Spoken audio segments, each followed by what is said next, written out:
परिवार में सुख शांति ना हो, जीवन साथी के साथ आए दिन किसी न किसी प्रकार के मनमुटाव के हालात बनते रहते हों, तो ऐसी परिस्थिति में व्यक्ति आधा टूट जाता है। और कहीं यदि यही सेम समस्या अपने वर्किंग प्लेस पर अपने बॉस के साथ या अपने सीनियर्स के साथ में या अपने कामकाज की जगह पर अपने पार्टनर के साथ भी चल रही हो, तो व्यक्ति को जिंदगी का सुख सुकून तो बहुत दूर की बात, उसका मानसिक चैन भी बिल्कुल खत्म हो जाता है। उसे समझ में ही नहीं आता कि मैं कहाँ जाऊं और कहाँ ना जाऊं। दोस्त हो, परिवार हो और अपने काम की जगह हो, जब इन तीनों जगहों पर समस्याएं शुरू हो जाती हैं तो व्यक्ति के लिए हालात बहुत क्रिटिकल हो जाते हैं कि वो कैसे स्वयं को संभाले और कैसे इतनी बड़ी नाव को भी संभालेगा। मैं यहाँ पर आपके सामने आज कुछ ऐसे ही वास्तु के और ज्योतिष के उपाय, जो मुझे 18-20 साल का जो अनुभव रहा है और लोगों को उनसे रिजल्ट्स भी मिले हैं और बहुत अचूक रिजल्ट मिले हैं, वो मैं आपके साथ जन्म कुंडली को सामने रख करके आपके साथ शेयर करने वाला हूं। आशा करता हूं आप इस वीडियो का बहुत अच्छे से फायदा उठाएंगे और मेरा तो लक्ष्य ही है कि आप सुखी रहें, संपन्न रहें, समृद्धिवान रहें और किसी भी प्रकार की ऐसी गलती आपसे जाने अनजाने ना हो जाए जिससे आपके जीवन में समस्याएं आ रही हों। सबसे पहले उपाय की तरफ मैं बढ़ता हूं। यदि मैरिड लाइफ में किसी भी प्रकार की समस्या हो, वर्किंग प्लेस पे पार्टनर के साथ समस्याएं आ रही हों, अपने कामकाज की जगह पर अपने कोवर्कर्स के साथ में तकलीफें आ रही हों, तो हम इसे जन्म कुंडली के 7वें भाव से जोड़कर देखेंगे। पार्टनर है, इंटरेक्शन है, यानी जिस किसी के भी साथ आपको इंटरेक्शन करने में, जुड़ने में आपको तकलीफ हो रही है, तो आप क्या उपाय करें। कहीं आपकी जन्म कुंडली के अंदर मंगल इस प्रकार से 7वें या 8वें भाव में तो नहीं बैठे हैं, और यदि बैठे हुए हैं तो ऐसी परिस्थिति के अंदर जिन मेरे भाई बहनों की शादी नहीं हुई है, उनकी ये शादी में भी बहुत रुकावटें पैदा करते हैं। किसी भी प्रकार से कोई रिश्ता ही नहीं समझ में आने देते। यदि लव मैरिज भी करने की कोशिश कर रहे हैं तो भी यहाँ पर बैठे हुए मंगल देव शादी नहीं होने देते। तो क्या उपाय करें। 7 मंगलवार लगातार, यदि 7वें घर में मंगल है तो 7, और यदि 8वें घर में मंगल देव बैठे हैं तो 8 मंगलवार लगातार तांबे का एक लोटा ले लीजिएगा इस प्रकार का, उसमें साबुत चावल भर करके लोटे पर लाल चंदन का लेप लगा करके दोपहर के दिन, मंगलवार के ही दिन लगभग 12 बजे, क्योंकि हमारी पूजनीय लाल किताब के हिसाब से 12 से 1 का समय मंगल देव का कहा जाता है, तो लगभग 12 बजे आप इसे हनुमान जी की मूर्ति के सामने रख करके आ जाइएगा। लेकिन ध्यान ये रखें, यदि कोई मेरी बहन, बेटी या कोई माँ अगर इस उपाय को कर रही है तो ऐसी स्थिति के अंदर वो जो तांबे का लोटा है वो स्वयं हनुमान जी के सामने ना रखें, वो आप वहां पर जो भी पूजनीय आचार्य जी हैं, पंडित जी हैं, उनको दे दीजिए, वो रखेंगे। और खास तौर पर यह भी बात ध्यान रखें कि हर मंगलवार आपने तांबे का लोटा भी नया ही लेना है। ऐसा नहीं कि आप लोटे में चावल भर के ले गए और आपने वहां पर चावल उड़ेल लिए, लोटे को आप घर ले आए, बिल्कुल नहीं। और आपको लाल रंग के कपड़े ही पहन करके मंदिर जाना होता है। ये उपाय संबंधित सावधानी भी हो गई और आपका उपाय भी हो गया। 4 मंगलवार लगातार लगभग करते ही आपको इसका असर अच्छा दिखाई दे सकता है। और इस उपाय में एक सावधानी और भी आपको रखनी है। यदि आपकी जन्म कुंडली के अंदर मंगल केतु का योग है 8वें भाव में, या किसी भी प्रकार से यहाँ पर दूसरे भाव में राहु देव बैठे हुए हैं, तो आपको ये उपाय नहीं करना होता। इसकी जगह पर आपको दूसरे उपाय करने होते हैं, वो आपकी जन्म कुंडली के अन्य ग्रहों को देख करके ही बताए जा सकते हैं। आशा करता हूं आपको मेरा ये उपाय अच्छा लगा होगा और आप इसका फायदा जमकर जरूर उठाएंगे। अब मैं उन प्यारे प्यारे नन्हे मुन्ने बच्चों की तरफ, या मैं अपने छोटे भाइयों बहनों की तरफ बढ़ता हूं, जो बच्चे पढ़ाई में बहुत नटखट हैं। पढ़ाई करने के नाम पे वो जी चुरा कर बैठ जाते हैं। पढ़ने का नाम लो ना तो घर के बड़े बुजुर्ग बोलते हैं इसको तो सांप सूंघ गया, अब तो ये पढ़ेगा ही नहीं। पढ़ने के नाम पर ऐसे बच्चों को बहुत तकलीफें हो जाती हैं। तो क्या उपाय करें जिससे मेरे छोटे भाइयों बहनों का ध्यान पढ़ाई में बहुत अच्छे से लग सके? उपाय क्या है? 48 दिन 48 डेज रेगुलर 3 केले मंदिर में रख करके आए। ये उपाय बच्चों को ही करना है, उनके मम्मी पापा को नहीं। ये उपाय जब आप कर देते हैं तो इससे बच्चों का इंटेंटिव जो माइंड होता है वो फोकस्ड होने लग जाता है और बच्चे किसी भी कंपटीशन या पढ़ाई लिखाई की तैयारी खुद ध्यान दे करके करने लग जाते हैं। अब हम पॉइंट नंबर 3 की तरफ पढ़ लेते हैं। पॉइंट नंबर 3 क्या है? यदि घर में बच्चों को कोई समस्या है, विशेष तौर पर मेल चाइल्ड को, घर में जो भी मर्द हैं उनको आए दिन किसी न किसी प्रकार की तकलीफ लगी रहती हो, चाहे उनकी हेल्थ को लेकर है, चाहे उनके कामकाज को लेकर के, चाहे उनको फाइनेंस को लेकर के, चाहे उनको किसी प्रकार का स्ट्रेस होता रहता हो, या फिर घर में आए दिन बेफिजूल का कलेश होता रहता हो, तो जो अब मैं उपाय बताने जा रहा हूं, इस उपाय की हर किसी के घर में गलती हो जाती है। तो क्या है? दूध उबल करके गैस पर गिर जाना, दूध का बर्तन धो करके नाली में जो दूध होता है वो चले जाना, या फिर दूध को उबाल करके जला करके घर में खीर बनाना, खोया बनाना, या फिर दूध को किसी न किसी तरह से खराब कर लेना। दूध फाड़ कर कई बार पनीर बना लेते हैं। ऐसी कोई भी परिस्थिति आप अपने घर में मत क्रिएट करिए। इससे चंद्रमा आपकी जन्म कुंडली के अंदर खराब होने लग जाता है और मंगल का भी आपको अच्छा फल नहीं मिलता। अब मंगल यहाँ पर कहां से आ गए? क्योंकि दूध उबल रहा है तो आग पे ही तो है ना, तो आग को मंगल से जोड़कर देखा जाता है और किचन का विशेष तौर पे जो पार्ट होता है वो वास्तु के अकॉर्डिंग मंगल की दिशा कहलाती है। इसीलिए आप इस तरह की कोई भी गलती करने से बचिए। आपने खीर बनानी है, मार्केट में बनी बनाई मिलती है, वो आप ले आइए, या फिर बिना गाढ़ी की भी आप खीर खा लीजिए। जरूरी थोड़ी बहुत ज्यादा आपके लिए थिक हो। इसके साथ साथ और क्या है भाई, घी लेना है तो घी बाहर से ले आइए, खोया बाहर से ले आइए। लेकिन इस प्रकार की गलती करने से बहुत हद तक आपको बचाव करना चाहिए। ये मेरा एक्सपीरियंस रहा है कि जिनके घर में ये चीजें होती हैं उनके घर में आम आदमियों की समस्या बढ़ती ही रहती है। और जो दूध का बर्तन आप धो रहे हैं उसका जो पानी है वो पेड़ पौधों में डाल दीजिए, कहीं साफ सुथरी जगह पर डाल दीजिए। एक छोटा सा बर्तन रख लीजिए, उसको धो करके उसमें रखें, जब आपको समय मिले आप तब उसे जाके डाल दीजिए। ये आपके जन्म कुंडली के अंदर नंबर 1 चंद्रमा को बहुत मजबूत करता है, उसके अशुभ फल को ये घटाने का काम करता है। नंबर 2 आपके घर में मंगल बहुत अच्छा स्ट्रांग रहता है, और जब मंगल अच्छा होता है ना तो नेम और फेम भी आपको अच्छा ही मिलता है। और जिनके घर में ये गलतियां पहले से हो चुकी हैं और तकलीफें आ रही हैं वो क्या करें? पीतल का इस प्रकार का हिरण आप अपने घर में जरूर रखें, और ध्यान रखें 12 सिंघा वाला बिल्कुल भी ना लें, क्योंकि वो अशुभ मंगल का संकेत होता है। और ये बिना सींग वाला आप हिरण लेंगे, चाहे पीतल का ले लीजिए, चाहे मिट्टी का ले लीजिए, चाहे आप किसी भी प्रकार का लीजिए, लेकिन खड़ा हिरण लेना है, बैठा हुआ हिरण बिल्कुल मत लीजिएगा। मैंने पिक्चर आपको शो करती है, इसको देख लीजिएगा। अब हम पॉइंट नंबर 4 रेमेडीज की तरफ बढ़ते हैं।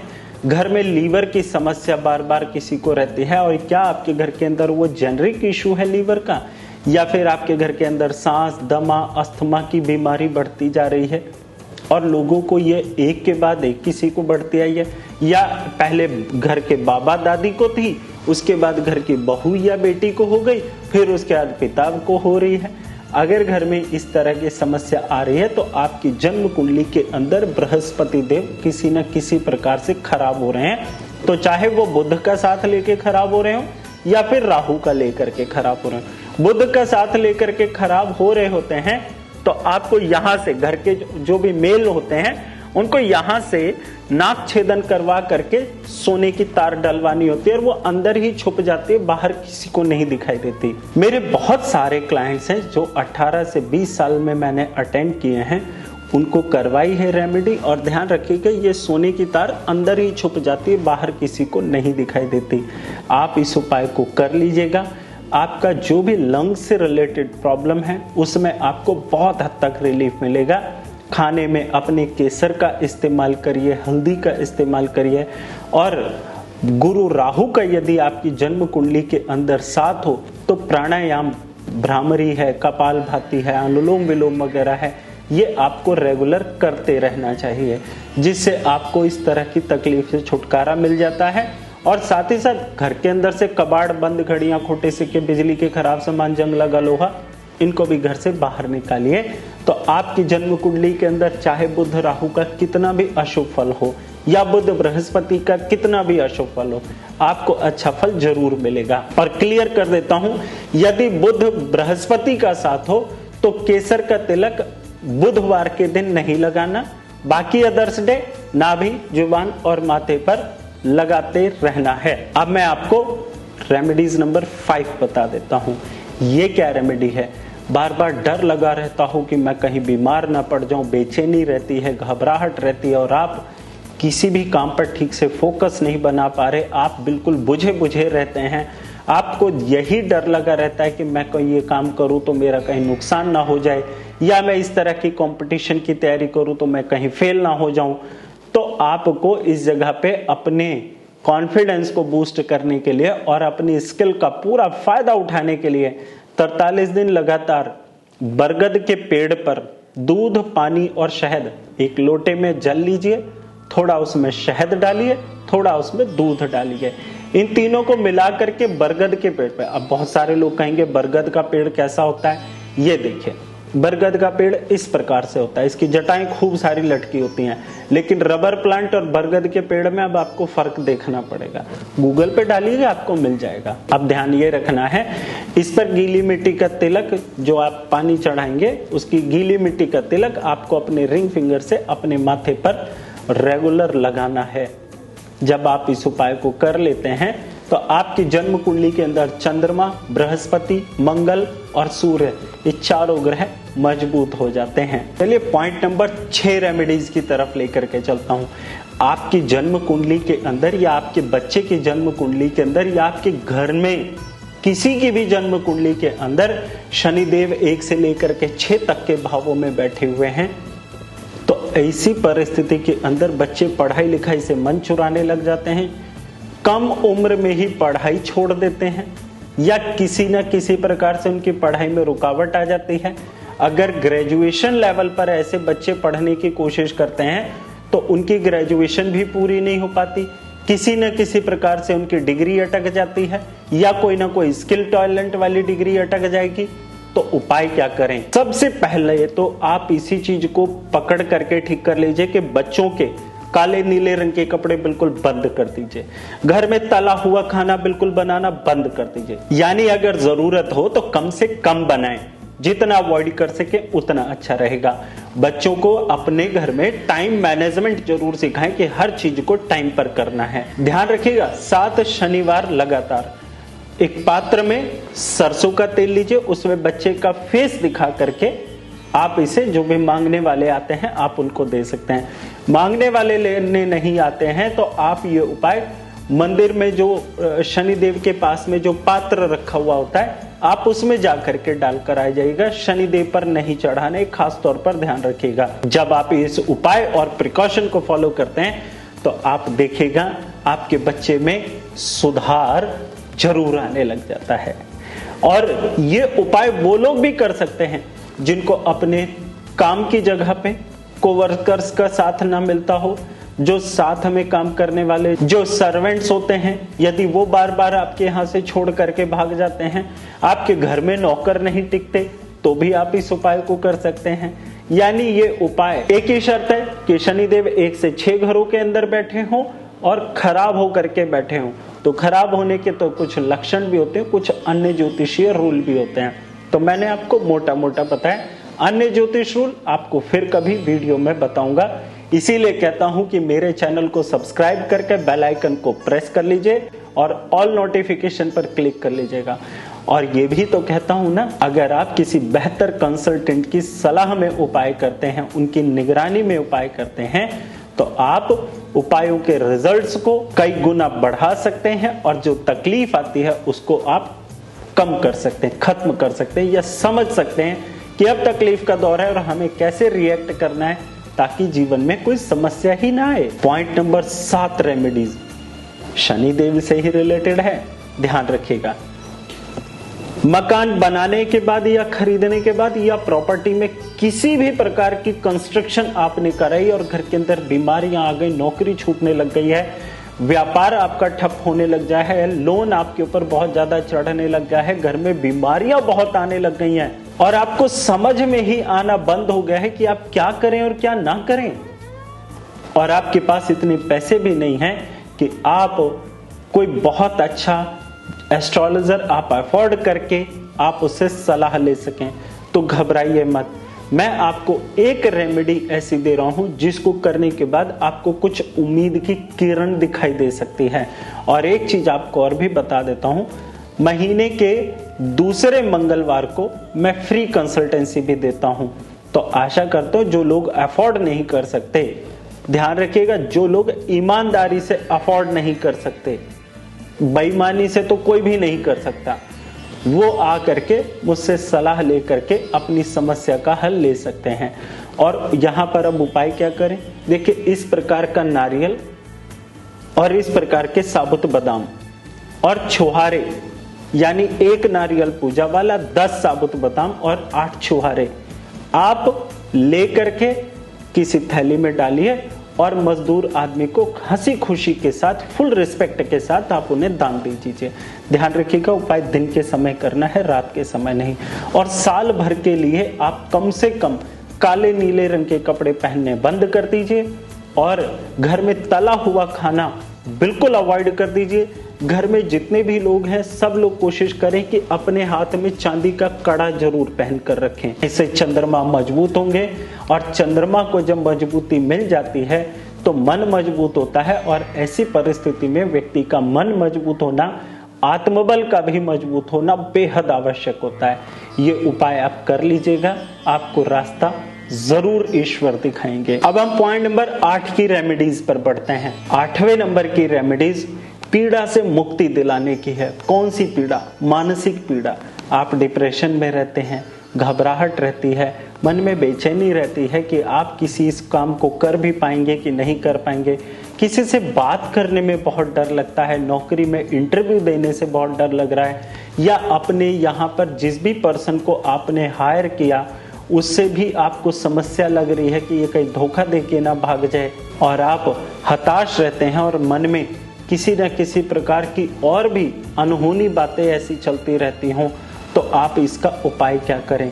43 दिन लगातार रात को अपने सिरहाने पानी रख करके सुबह की करके पेड़ पे डालें। ध्यान रखें, इस उपाय को सुबह सूर्योदय के पहले करना है। और कीकर का पेड़ कैसा होता है, देखिए मैं फोटो में दिखा दे रहा हूं, आपके घर के आसपास इस तरह के पेड़ जरूर मिल जाएंगे, और ना मिले तो मैं आपको बता देता हूं कैक्टस के भी पेड़ में आप डाल सकते हैं। और ध्यान ये रखना है कि ये पेड़ आपको स्वयं नहीं लगाना चाहिए, पहले से ही लगा हुआ हो, उसी पर ये उपाय करें। और अब हम रेमेडीज नंबर 9 की बात करेंगे, जो कि आखिरी है।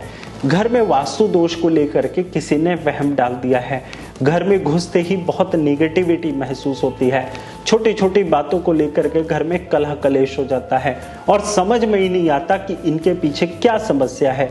और घर में किसी ने आकर के वास्तु दोष का वहम ये डाल दिया कि घर में ये जगह गलत है, ये जगह गलत है, इस चीज को यहाँ होना चाहिए या इस चीज को यहाँ होना चाहिए, तो आप बिल्कुल क्लियर आउट हो जाइए। अभी तक तो आपने उस घर में सक्सेस ही गेन करी है ना, अगर आपने गेन करी है तो ये दुख भी टेम्परेरी है, और अगर नहीं गेन करी है और आप रिसेंटली आए हैं फिर तकलीफ हो रही है, तो आपको उनकी बात को समझना चाहिए। लेकिन आपको मैं तब तक के लिए एक उपाय दे देता हूं जो आपको कर लेना चाहिए। हर महीने के किसी भी एक मंगलवार को फिक्स कर लीजिए, सेंधा नमक जो आता है उसका पोंछा आपको घर में जरूर लगवाना है दिन के समय, और पोंछा लगने के बाद 15 से 20 मिनट तक फर्श पर किसी को पैर नहीं रखना। जब आप इस उपाय को कर लेते हैं तो आप खुद महसूस करेंगे आपके घर के अंदर नेगेटिविटी कम होने लग गई है, क्योंकि नमक का काम हो जाता है किसी भी एनर्जी को ऑब्जर्व कर लेना। आप इस उपाय को कर लीजिएगा। कैसा लगा मेरा ये वीडियो मुझे कमेंट करके जरूर बताइएगा, और अगर आप किसी विशेष टॉपिक पर वीडियो चाहते हैं तो आप कमेंट जरूर करिएगा। और साथ ही साथ आप अगर मुझसे अपॉइंटमेंट लेकर के कंसल्टेंसी लेना चाहते हैं तो नीचे स्क्रीन पर दिए नंबर पे कॉल करके मुझे सौभाग्य दे सकते हैं। जय माता दी।